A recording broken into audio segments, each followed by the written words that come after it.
Yo, you know how Nicki could have really gagged us? And I really wonder like how much Damn.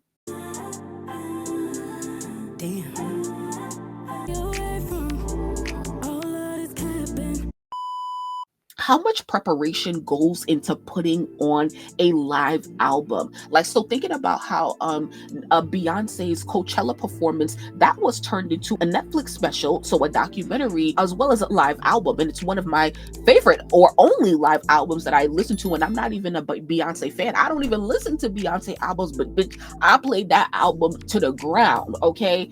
When it was released, and I'll still do it to this day because it's just wow, like super amazing, the instrumentation and how each song really flows into one another. And Nicki had amazing, instrumentation, and the songs sounded so amazing live. And I feel like that is one of the ways where Nicki could have really gagged us this year by putting out a live version of the album rather than giving us a deluxe with some songs that she really didn't need to drop, honestly. And we saw, Nicki recording, like she had her cameras there recording. So we hope that the documentary is still being worked. That's one of the ways in which I feel like this era is incomplete. As I've been saying, for the past year or so, that like this year was Nicki's job to show us how great of an artist she is, and it was our job to show us how great of fans we are. And I think that like both sides accomplished their task. And so we have like two deductions here where Nicki did not invest much into music videos for this album,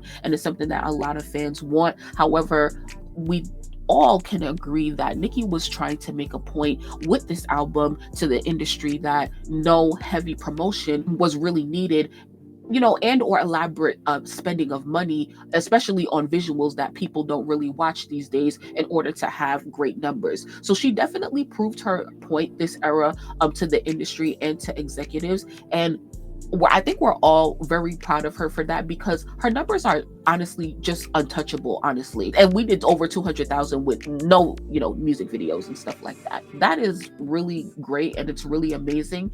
And we always take into consideration like where our artist really is, like if they feel like it's within their artistry to not provide music videos, or if they're just doing shit. And so I feel like it's kind of both. I feel like with the development of Nicki as an artist as well as a woman and a mother, personally it seems like, and also business wise, it probably wasn't the best decision, because she probably took the money that she was going to invest in the music videos and took that, probably put it into the businesses, but most importantly, she put that shit into the tour. And we can all agree that the stage and the production, everything about the tour, the performances was amazing. And we are like, seriously, I think we all really, really, really, really appreciate that. However, and here's my unpopular opinion that I always make sure to mention. I don't know if Nicki would have not done music videos if it wasn't for Beyonce, because Beyonce did not do any music videos for Renaissance. And I definitely do think that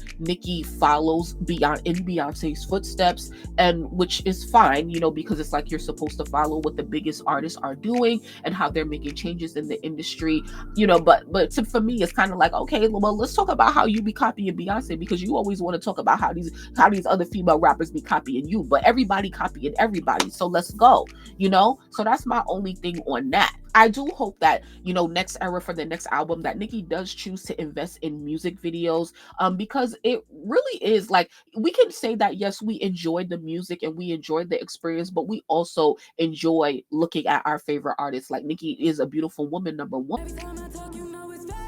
But also I think that, I don't know, it really just provides an experience. Like there's nothing more painful than to sit here and listen to Barbie Dangerous and have the whole music video concept in my head, and I'm literally just looking at the Spotify screen. PBG says, what is your expectation, or would you like to hear from Nicki on NM6 for the next album? As a Caribbean person, I'm not necessarily invested in Nicki making something Caribbean for an album anymore, because and this is going to be a little edgy, but it's like, like let's talk about like the FTCU Sleaze mix for example. She put out the remix to FTCU. That shit was trash. Travis Scott, Chris Brown, Sexy Red, the edgy barbs, they always want Nicki to collaborate with big artists because Nicki is a collaborative artist, but she collaborates a lot with, younger artists and newer artists because of whatever reason. And so, but there's several reasons, and those reasons are respectable. But Barb's want to see Nicki collab with artists who are on her level, and she did that. She kind of gave us that with the FCCU Sleaze mix. But the issue is that when she gives what we're asking for, it's trash. Okay, that remix was trash, and so you finally collaborate with the biggest artists in hip hop, and this shit is trash. Nobody's listening to that. Nobody's talking about that. So no, we don't want it. Well, actually, I don't know if we don't want it, but just like, I don't know, Nicki, like she just, when she does it, she just fucks it up. And so going back to my point on Caribbean music, I'm not saying that Nicki F's up at Caribbean music at all, but I don't want her to feel so pressured to do something that she does something. Because I'm like, even though I don't care for what's it called, Forward from Trini on the album, it kind of did grow on me a little bit from hearing it live at the shows and stuff like that. But it's still not a song that I'm gonna go and press play on. And honestly, half of the production doesn't even sound Caribbean. It sounds like some Caribbean shit mixed with some Mexican, what you call it, like the accordion type shit, and she just smashed that shit together, and I don't like it. I don't like the sound of it at all. I just don't like it at all. And however, on that Caribbean tip, I really wanted for this album, I really would have loved for Nicki to collaborate with Spice or Vybz Kartel. Now she's worked with both of them, the two biggest Jamaican artists, but on those songs there were other artists on those songs, so it's like, we want a Vybz Kartel collab, we want a Spice collab, or you can get Spice and Kartel on the same song, but nobody else other than that, okay?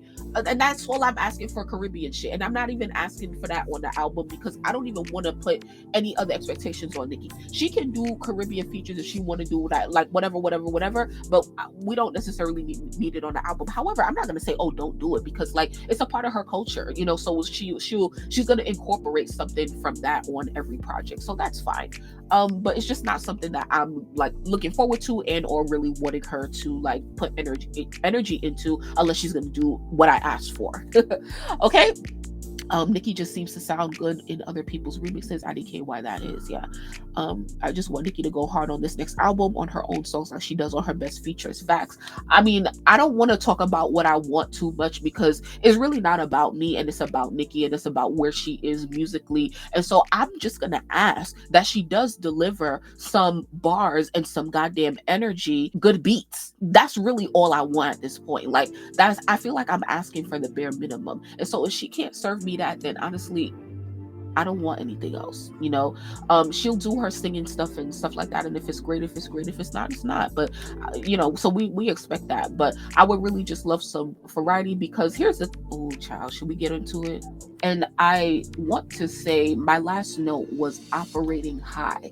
I want Nicki to operate on a higher frequency next era and next year. And I'll talk about this more when we get to like stand culture, as well as like what my final statement to her is going to be. But I want Nicki, like we all said, she proved her point in terms of getting back at the industry and still being on top, still being number one.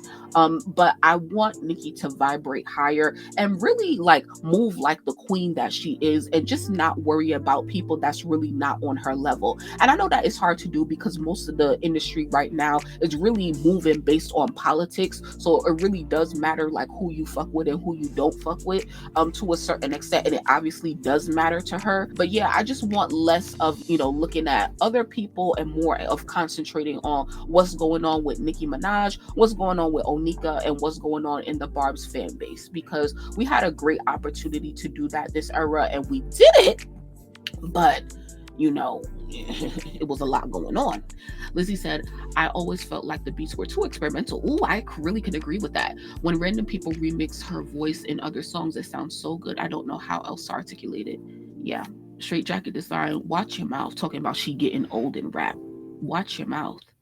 But she is. And I'm gonna talk about that. Okay. I'm gonna talk about that. Ooh, did I say that out loud?